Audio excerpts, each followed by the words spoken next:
When you go shopping, watch TV, read a magazine, or walk through the city,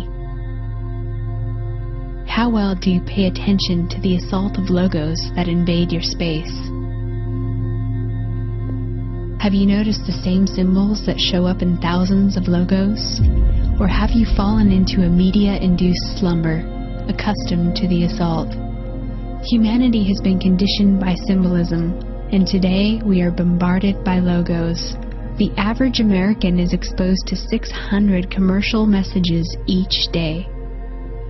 Some symbols and messages we recognize, and some we don't.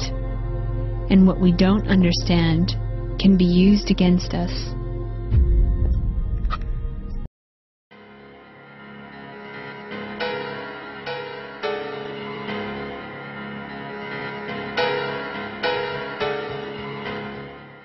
Interesting, Minoans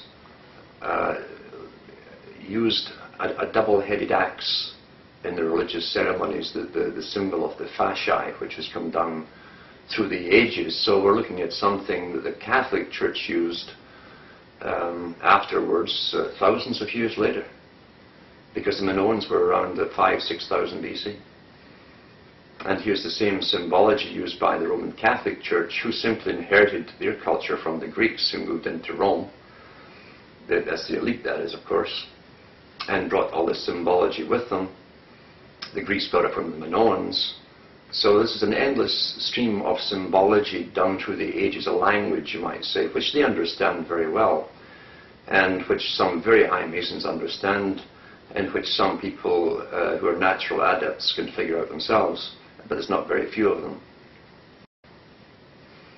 But the Catholic Church used this Minoan fasci of the axe with a bundle of rods round it, meaning strength was in numbers. As strength, when you get one twig, you can break it easily, but you get a whole bunch of them in a bundle and try to break it in one go, it's harder. And so the nobility, the ruling elite must stick together at all costs, you see.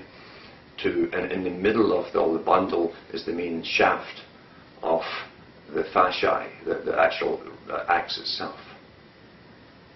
So this is also in the Senate, on the congressional hall in the US, where Mr. Bush now gives his speeches, and every other one before him has. On either side you'll see the fasci, the symbols of the fasci, the system of an elite encircling the center shaft, and they're all tied together, they're bound together by oaths, you see, in blood and money and so on, and their own secret religion. So yeah, we're tracing a system going back, way back into the mists of time. European Union, what I call the new Holy Roman Empire in that sense, and I put the inception date to 1923, around that time. We'll look at that more in detail later on. Let's see if we can get some audio on this as well, because I'm going to play a quick clip here as well.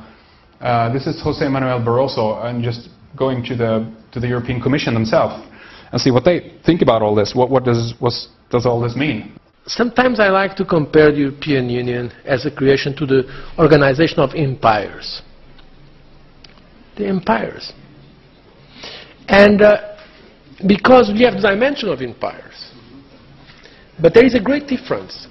The empires were usually made through force, with a center that was imposing a diktat, a will on the others. And now we have what some authors call the first non-imperial empire.